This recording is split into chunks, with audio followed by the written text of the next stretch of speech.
Donc maintenant, Inch'Allah Azzawajal, on va écouter la deuxième solution que le frère propose pour améliorer la situation à Gaza. Donc on va l'écouter, on va réagir Inch'Allah Azzawajal. Parmi les choses également que nous avons mentionnées, le fait de revenir à Allah subhanahu wa ta'ala, de faire le repentir sincère, le fait de voir des gens souffrir doit nous rappeler qu'Allah subhanahu wa ta'ala n'est pas inattentif sur ce que font les injustes. Allah, il les retarde, ces gens qui commettent des injustices, qui font du mal. Un jour, il va les prendre de manière stupéfaite et directe. Et dans cette prise qu'Allah va leur faire, on se doit de revenir à lui. Celui d'entre nous qui commet des péchés, celui d'entre nous qui ne fait pas sa prière à l'heure, celui d'entre nous qui est loin de la religion, qu'il revienne à Allah subhanahu wa ta'ala illico presto, qu'il n'attende pas. Et pour que au moins et à minima ses du'as soient sincères. Et que au moins peut-être qu'Allah azza wa jalla, il exauce ses invocations et son travail. Donc, dans l'extrait qu'on a vu, il propose une solution. Et là, bien sûr, encore une fois, on voit l'absence de méthodologie. Parce qu'on ne va pas dire la méthodologie. Il n'y a pas de méthodologie. On voit dans une seule et même vidéo les contradictions. On voit les passions. Parce que quand on n'a pas de méthodologie, en fait, c'est les passions qui nous dirigent. Et donc, il a passé la première partie de sa vidéo à taxer ceux qui disent qu'il faut revenir au tawhid d'égarés. À dire que ceux qui disent qu'on peut faire que des doigts pour les Gazaouis, de paroles de kouf. Et quand on lui demande quelles sont les solutions, il commence avec une solution qui n'est pas une solution. Dire il ne faut pas avoir peur de perdre son travail, etc. C'est pas une solution, ça. Ça, c'est dans tous les cas de figure. C'est à chaque fois, il ne faut pas avoir peur, il faut craindre Allah. Ça n'a rien à voir avec Gaza. Tout musulman doit craindre Allah, il ne doit pas désobéir à Allah. Et si la vérité doit être dite, il doit la dire. Donc, ce n'est pas une solution pour Gaza, ça c'est juste l'islam. Et pour ne pas paraître ridicule, parce que là, vraiment, c'est ridicule. La vidéo, elle est ridicule. Pour ne pas être ridicule, qu'est-ce qu'il dit? Il dit, celui d'entre nous qui commet des péchés, qui ne fait pas sa prière à l'heure, celui qui est loin de la religion, qu'il revienne pour qu'au moins, un minima, ses doigts, elles soient sincères et qu'Allah exauce ses invocations. Vous voyez les ridicules? Donc, il nous dit que dire qu'il faut revenir au tawhid, c'est de l'égarement. C'est n'importe quoi. On s'en fiche de ça. Et quand on lui demande les solutions, il dit, bien sûr, il ne peut pas dire revenez au tawhid. Ça serait vraiment trop gros. Dire que c'est une parole de kouf de dire ça, et on sait qui y vise, et après, à la fin, quand on lui demande des solutions, il dit revenez au tawhid. Non, il ne va pas dire revenez au tawhid. Il va dire revenez à la religion. Mais c'est quoi la religion? C'est quoi l'islam? C'est quoi l'islam? Quelqu'un vient devant toi, il te dit bonjour, j'aimerais devenir musulman. Comment je fais pour devenir musulman? C'est quoi la base de l'islam? Qu'est-ce que tu vas lui dire? Tu vas lui dire dis la ilaha illallah. C'est quoi ça? C'est le tawhid. Donc nous, qu'est-ce qu'on dit? On dit qu'il faut revenir au tawhid. Mais on est taxé d'égaré. Et lui, quand on lui demande des solutions, il dit il faut revenir à la religion. Il dit celui qui fait des péchés doit arrêter les péchés. C'est là qu'on voit l'absence de connaissance du tawhid. Il ne connaît pas le tawhid. Il dit il faut arrêter les péchés pour qu'au moins, un minima, nos doigts soient sincères, soient acceptés. Donc moi, je vais lui poser une question. Quel est le plus grand péché de manière absolue en islam? Parce qu'il dit qu'il faut arrêter les péchés. Quel est le plus grand péché de manière absolue en islam? Quel est le seul péché qu'Allah ne pardonne pas à celui qui meurt dessus? Quel est le plus grand des péchés? Réponds-nous. Allah Azza wa Jal dit Inna Allah la yaghfiru an yushraka bihi wa yaghfiru ma duna dhalika liman yasha' wa man yushrik billahi faqad iftara ithman 'azima. dans la sourate 4, verset 48, après la traduction approximative, Allah Azza wa Jal dit certes, Allah ne pardonne pas qu'on lui donne quelque associé. À part cela, il pardonne à qui il veut. Mais quiconque donne à Allah quelque associé commet un énorme péché. L'imam Sa'di, rahimahullah, il dit à propos de ce verset dans son tafsir, Allah informe qu'il ne pardonne pas à celui qui associe à lui l'une de ses créatures, et qu'il pardonne ce qui est en dessous du polythéisme, parmi les péchés, qu'ils soient mineurs ou majeurs. Et cela, selon sa volonté de pardonner, lorsque sa sagesse exige ce pardon. En effet, pour les péchés en dessous du polythéisme, Allah a instauré de nombreuses causes permettant leur pardon. Les bonnes actions qui effacent les fautes, les épreuves purificatrices dans ce bas monde, dans la vie de la tombe, au jour du jugement, ainsi que les invocations des croyants les uns pour les autres, et l'intercession des intercesseurs. Et au-dessus de tout cela, il y a la miséricorde d'Allah, qui est plus digne encore des gens de la foi et de l'unicité. Tawhid. Cela est l'opposé du polythéisme, car le polythéiste a fermé sur lui-même les portes du pardon et a scellé devant lui les issues de la miséricorde. Ainsi, ses bonnes actions sans tawhid ne lui seront d'aucune utilité.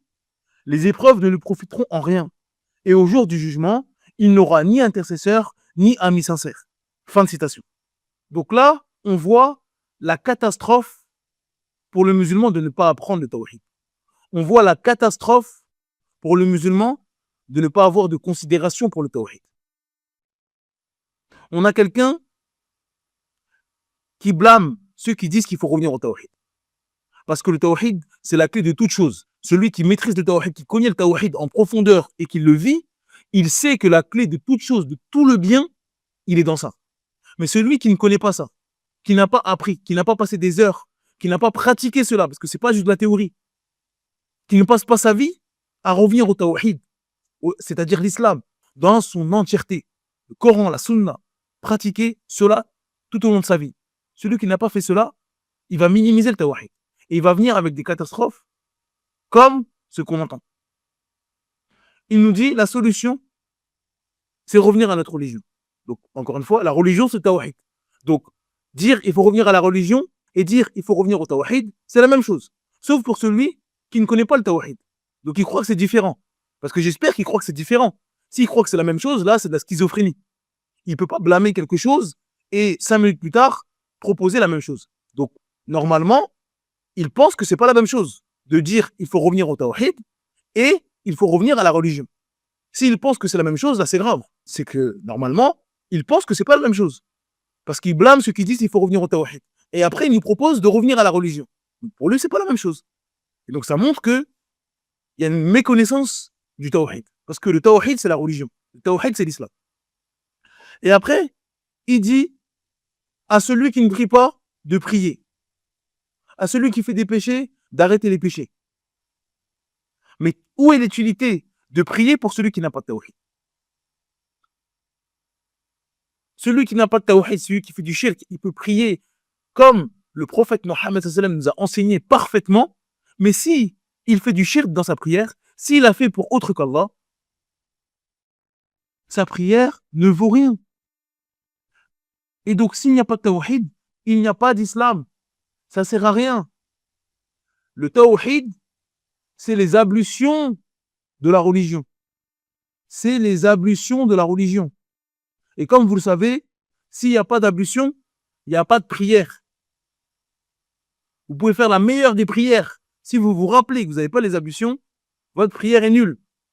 Vous pouvez avoir fait 3 raka'as sur 4. C'est la Isha. Vous avez fait 3 raka'as sur 4. C'est la dernière raka'a. Vous êtes au tashaoud. C'est fini. La prière est terminée. C'est la 4e raka'a. Il y a juste le tashaoud à faire. Si à ce moment-là, vous faites un gaz, votre prière est nulle. Votre prière est nulle.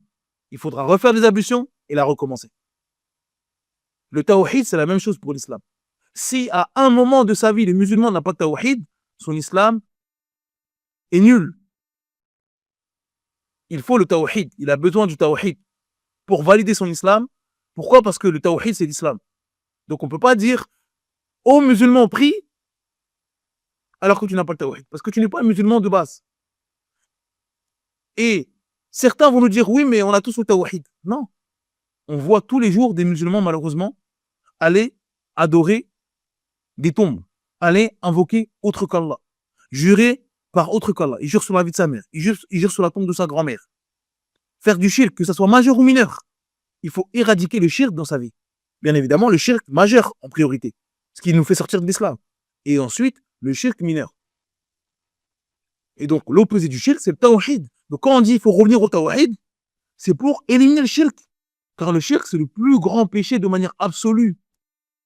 Donc, il nous dit qu'il faut arrêter les péchés. Mais quel est le plus grand péché de manière absolue en islam? C'est le shirk. Comment éradiquer le shirk dans nos vies? C'est en maîtrisant le tawhid et en revenant au tawhid. Donc, on n'arrive plus à comprendre, en fait. Est-ce que vraiment, quand ils font ces vidéos-là, ils sont sincères? Ils veulent vraiment le bien des musulmans? Ou ils enregistrent leurs vidéos et ils parlent avec leur tête et ils règlent leur compte de manière indirecte en voulant attaquer des gens en disant ceux qui disent ça, c'est des égarés, et après, 5 minutes plus tard, dire la même chose. Donc si on prend sa méthodologie, lui-même il est égaré. Est-ce que tu te considères égaré? Car pour toi, quand quelqu'un dit qu'il faut revenir au tawhid, donc à l'islam, donc à la religion, c'est un égaré. Et quand on te demande une solution, tu dis la solution, c'est de revenir à la religion. Donc on n'arrive pas à comprendre. Quelle est ta croyance? Ta croyance, c'est quoi? Ou c'est juste de parler pour parler en réalité? Parce que toutes ces vidéos, toutes ces attaques indirectes, tous ces pics, pour au final dire ce que les gens nationaux disent. Il faut revenir à la religion. Pour que nos doigts aient de la valeur et du poids, il faut qu'on revienne à notre religion. Qu'on apprenne à connaître Allah, qu'on connaisse Allah, qu'on applique le tawhid. Mais encore une fois, c'est qu'il n'y a pas une connaissance du tawhid. Il ne sait pas ce que c'est le tawhid.